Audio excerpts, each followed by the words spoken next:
Vikir von Baskerville, the Hound of House Baskerville, had devoted his entire life to his family and his father with unwavering loyalty. Yet in the end, he stood condemned, accused of conspiring with demons, and faced death beneath the blade of a guillotine. As the steel fell and his life was cut short, darkness swallowed him whole. In that final moment, he vowed that if given the chance to live again, he would never walk the path of a discarded hunting dog. Darkness gave way to noise. Vikir opened his eyes to unfamiliar surroundings, his head heavy, his ears ringing with the shrill cries of infants all around him. For a moment, he wondered if this was hell, some punishment for the life he had lived. His body felt weak and sluggish, far too small to be his own. Through the haze, a towering figure entered the room, Hugo Le Baskerville, head of the clan. With his sharp gaze and unyielding presence, he inspected the row of cribs, scowling as he remarked that this litter seemed little more than runts.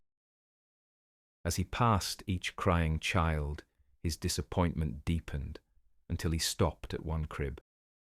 Inside lay Vikir, silent, while the others wailed. Hugo's expression shifted faintly as he muttered that at least one of them wasn't bawling their eyes out. He then gave the order to take them all to the Cradle of Blades. Vikir's mind sharpened at the sight of the man. He knew this face too well. It was Hugo, his father, the one who had framed him, the one who had cast him to the guillotine. Yet this was a younger version, a figure from a time long before that betrayal. Only then did Vikir realize the truth. He had returned as a newborn child. His thoughts turned bitter. He had devoted his life to this man, fought through the decade-long war against demons, and given every ounce of himself in loyalty. His reward had been death. Not for treachery, but because he had known too many secrets. That was the true reason his head had fallen. Tiny fingers curled into a trembling fist as the vow formed again. He would never live such a life of obedience, not this time. Yet frustration gnawed at him. What use was a vow when he was helpless in an infant's body? Still, when he heard Hugo's command to bring them to the Cradle of Blades, a grim resolve stirred within him. That place, brutal as it was, would offer him an early chance to grasp strength, and strength was the first step toward vengeance.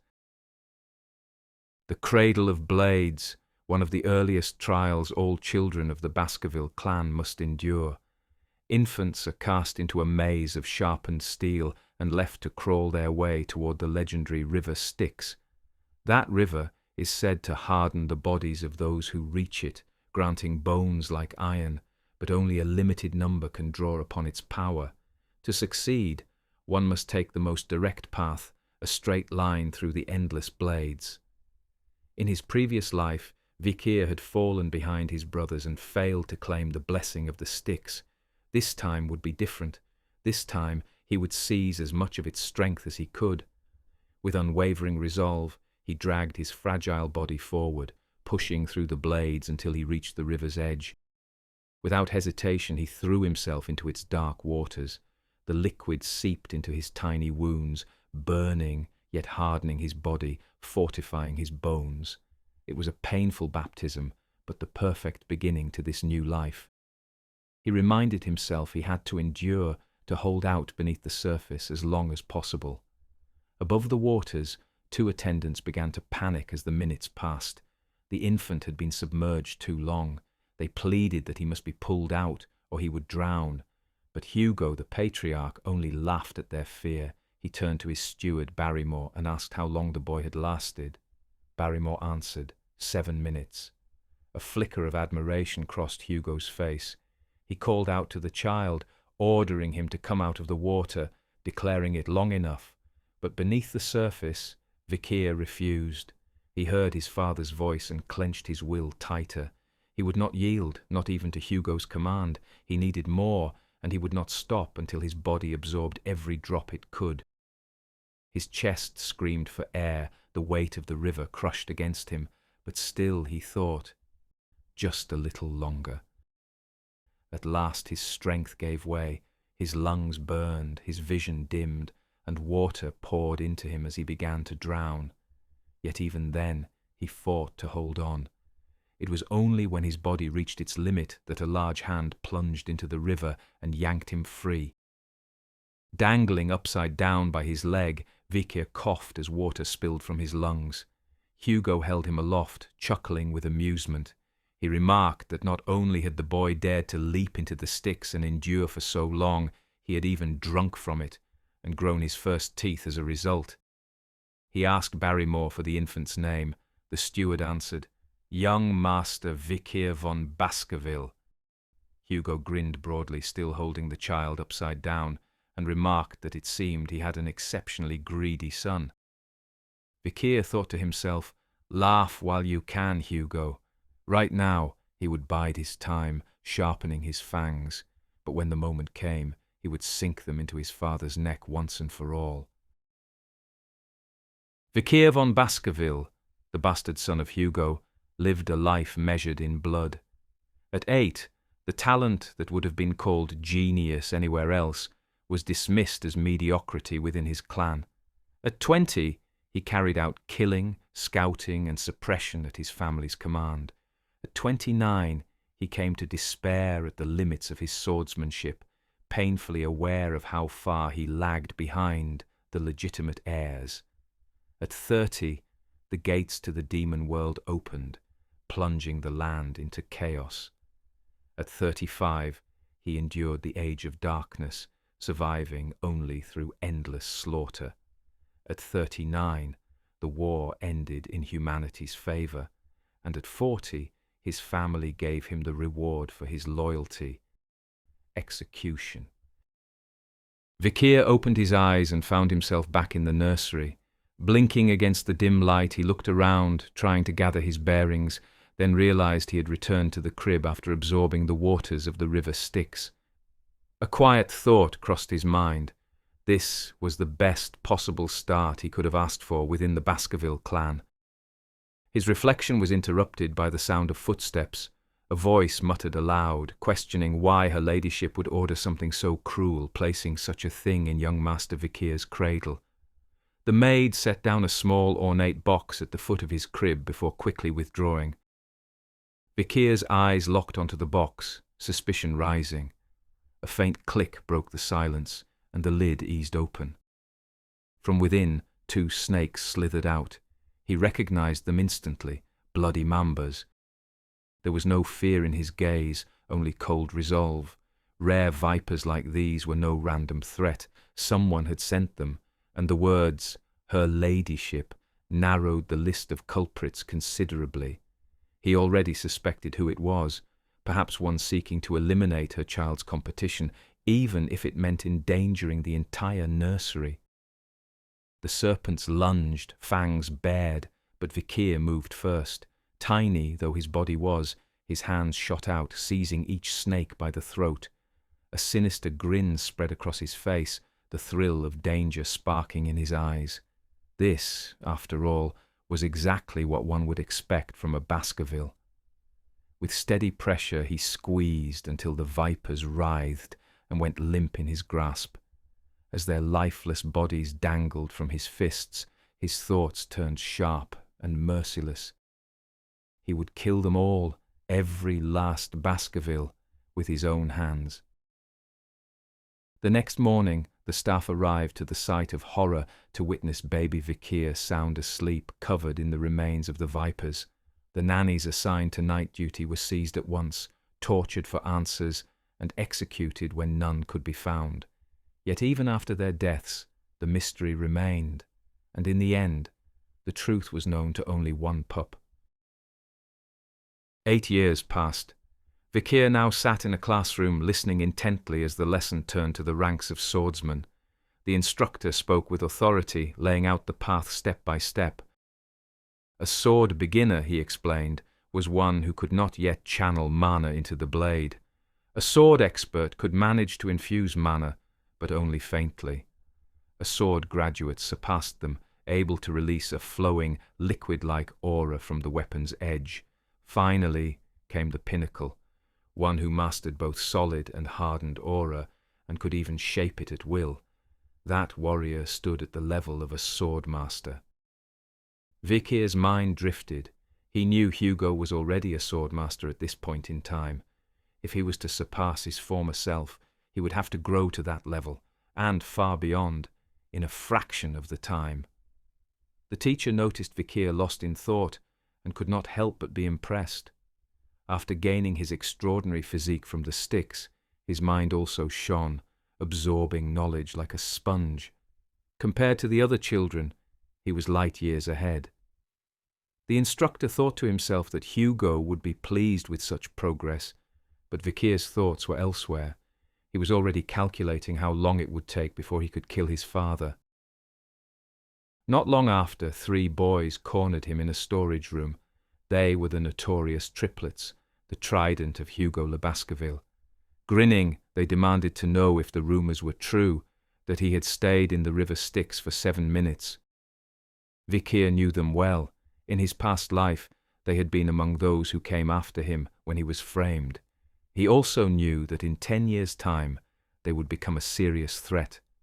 Perhaps it was better to deal with them now, before that future arrived. One of the boys pulled out a knife, pressing it against Vikir's throat. He sneered that if the sticks really had hardened Vikir's body, then the blade shouldn't be able to leave a mark, and maybe they ought to test the theory. The other 2 urged him on, grinning with anticipation. One of them grabbed Vikir from behind, covering his mouth, and made a bet. If Vikir could endure for 10 minutes without a mark, he would eat his own hand. Calm as ever, Vikir thought to himself that it was true what people said. Children could be crueler than adults. Maybe he would play along for a while. The minutes dragged on. No matter how hard they tried, the knife left not a single wound. At the 10-minute mark, the boys stared in shock. They had no choice but to let him go. But when the boy pulled his hand away, his face twisted in sudden horror. A finger was missing. Casually, Vikir spat it aside and remarked that the boy himself had promised to eat his own hand if the story was true. Surely he wouldn't go back on his word now. The triplets recoiled, claiming they weren't afraid, though their faces betrayed them. Muttering about finding a priest to mend the injury, they turned to leave. Vikir's voice stopped them cold. He asked in an icy tone who had said they could go. One of the boys, anger flaring, snatched the knife and lunged, declaring that they were a year older and he had no right to speak to them that way. The blade struck, but it was useless against Vikir's body. Vikir caught his wrist with ease. The boy cried out as a sharp crack echoed in the room. Vikir reminded them that in the Baskerville clan age meant nothing. Then a sinister smile spread across his face. It was time, he said, to have some fun. The boy recoiled, realizing the rumours were true, just as Vikir's fist smashed into his face. The other 2 froze in horror. One spat out an insult, calling him a bastard, but Vikir silenced him with a swift kick to the face. He told them coldly that none of them would be leaving this room. He would make sure they lived out the rest of their lives as invalids. Turning to the last triplet still on his feet, Vikir added that he was feeling generous. He would let one of them go. The 3 boys huddled together, trembling, and asked which one he would spare. Vikir tossed a dagger onto the floor between them. He said they would make that decision themselves. As he walked to the door, he glanced back with a grin and told them they had better decide quickly. He pulled the door shut behind him, his smile growing darker. Inside, the 3 stared at each other in dread. The silence broke into chaos as the room shook with the violent struggle of the triplets turning on one another. Outside, Vikir stood listening, his grin widening. The trident of Baskerville had already turned on itself. Elsewhere, Hugo was being briefed by Barrymore about a skirmish at the ruby mine between the Morg family and the Baskervilles. The Morgs were claiming it as their own. Hugo brushed it off, saying they'd be discussing the issue with them shortly, then asked what else there was to report. Barrymore shifted to the interim evaluation. Young Master Vikir had taken first place in the written exam. Looking pleased, Hugo asked when the practical would be held. Barrymore replied, in 5 days. But then his face darkened as he mentioned troubling news. There had been a serious confrontation among some of the young masters. Hugo asked how many had died.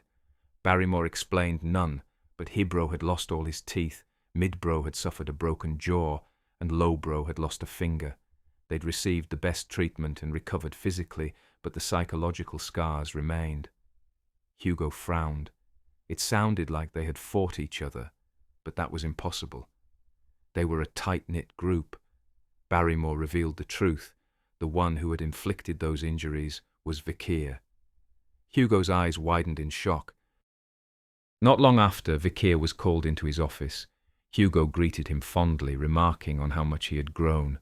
Vikir smiled, thanked him politely. Then Hugo's expression hardened as he brought up the incident with the triplets. Vikir tilted his head, finger against his lips, as if in thought. He said they had received treatment and were fine, weren't they? But Hugo shook his head. He wasn't talking about their bodies. He meant their minds. Ever since the incident, the triplets hadn't spoken a word to each other. Their unity had been their greatest weapon, and now it was broken. He asked Vikir if he thought what he did was wrong. Vikir paused, then asked back, what exactly was wrong about it? Hugo said he had ruined the brothers' bond. Vikir's gaze turned cold. He answered that he was stronger than them, so how could he be in the wrong? Hugo told him the brothers had been in earlier and said they forgave him. Didn't he feel guilty after hearing that? Vikir laughed. Forgive him. He remembered once, long ago, when the last survivor of a family Hugo had annihilated came to him. She had become a nun, offering prayers of forgiveness. And Hugo's response? Forgiveness, he said, was nothing more than a weak man's excuse. Repeating those very words, Vikir met Hugo's eyes. A slow smile spread across Hugo's face. He was pleased to hear them. Weakness was indeed a sin. Vikir had understood the Baskerville motto well. He called to Barrymore, ordering him to let Vikir pick any snack from the pantry. Vikir smiled faintly, asking if that included chocolate. Hugo nodded, sending him out with Barrymore. As Vikir left, Hugo called after him, reminding him to do his best at the evaluation. He must not lose to the legitimate heirs. Vikir gritted his teeth and answered, "Yes, my lord." At the pantry, Barrymore mentioned that chocolate was a delicacy favoured by the morgue women. But before he could finish, Vikir cut in. He didn't want processed chocolate. He wanted the beans. Barrymore looked puzzled, but the kitchen staff brought out bloody beans, the richest among cacao. Vikir popped one into his mouth, face twisting at the bitter taste. The chef asked if he should make chocolate from them and send it to his room. Vikir refused, saying he would take them as they were. Barrymore could only stare in puzzlement, but Vikir already had a plan. In 5 days, at the practical exam, he would put the beans to use. On that day, an event would unfold that would shake Baskerville history. The Baskerville family was often called the House of Berserkers. From childhood, their training was merciless. The young hounds were forced to sprint up steep hills to build stamina, forbidden from resting during training hours. At night, they were made to adapt to brutal conditions, even sleeping beside the carcasses of monsters to harden their resolve. When that period ended and they reached the age of 8, the children were judged on their capacity for murder. This was why the Baskerville family became known as the House of Berserkers. Today, a pack of young hounds gathered for their practical assessment. Their instructor, Pavlov, stood before them and explained the rules. For 1 full month, they were to survive in monster-infested mountains. They were told to hunt the strongest monsters they could find. The more dangerous the prey, the higher the bonus points. Survival without injuries would earn additional marks, as would outsmarting their fellow young hounds. To pass, each needed a total of 90 points. Pavlov went on, telling them that each young hound also wore a badge on their coat. Bringing back another's badge would grant extra points, but they were warned not to stray beyond the prescribed area. Beyond that boundary lurked creatures far stronger than anything within. Venturing too far could mean certain death. Finally, he reminded them that they would not be alone. Guard dogs would be watching from the shadows, silently grading their every move. Among them, Vikir grinned. He remembered this place well. Pavlov raised the small bell in his hand, telling them the trial would begin once it rang. He rang it, and the assessment began. The pack of young hounds scattered at once, each racing off in their own direction. Left behind, Pavlov lit a cigarette as he watched them disperse. He thought about the rules. Killing fellow young hounds was forbidden, punishable with point deductions. But in practice, indirect killings were common enough. Taking a drag, he mused that with the guard dogs around, casualties would probably be kept to a minimum. As Vikir moved through the forest, he was watched closely by a guard dog. The man frowned, thinking the boy was wandering dangerously close to the edge of the perimeter. Still, he had heard rumors that this one was a genius. Perhaps he would finally see something worth remembering. Vikir stopped beneath a massive tree. Prodding the ground with a stick, he judged the soil soft enough for his needs. Satisfied, he muttered aloud that this would be his base camp, then leaned back with a smirk, saying it was time to relax. From the shadows, the guard dog's eyes narrowed, relaxing already. He was taken aback by the boy's calmness. Elsewhere, young hounds clashed with monsters and each other, their cries echoing through the mountains. Yet Vikir was doing none of that. He was stacking firewood, shaping a shelter, and taking it easy. Days passed. The guard dog grew restless, wondering if the rumors about this prodigy had been exaggerated. The boy had shown nothing but lazy camping skills. Bored, the watcher finally turned away, deciding to look for something more interesting. From the corner of his eye, Vikir noticed the man leave. At last, he thought, the tail was gone. The campfire crackled. He tossed cacao beans into the flames, remembering an old survival lesson from his soldier days. The beans would mask the stench of meat and keep animals from catching his scent. With that done, he finally had everything prepared. Now, it was time to hunt, but not in the safe zone. His eyes turned toward the edge of the perimeter. He had scouted every part of this place in the past, he thought, as he headed deeper. Then, a faint smell of ash reached his nose, leading him to scorched trees scattered ahead. He was close to its habitat, he thought to himself. Then came the crackle of flame, followed by the foul stench of burning dung. There was only one creature that left such a sign. A growl rumbled through the trees. Vikir looked up at the creature, lips curling into a smile. He had hated this beast during his scouting days. Even so, it felt almost nostalgic to see it again. The hellhound.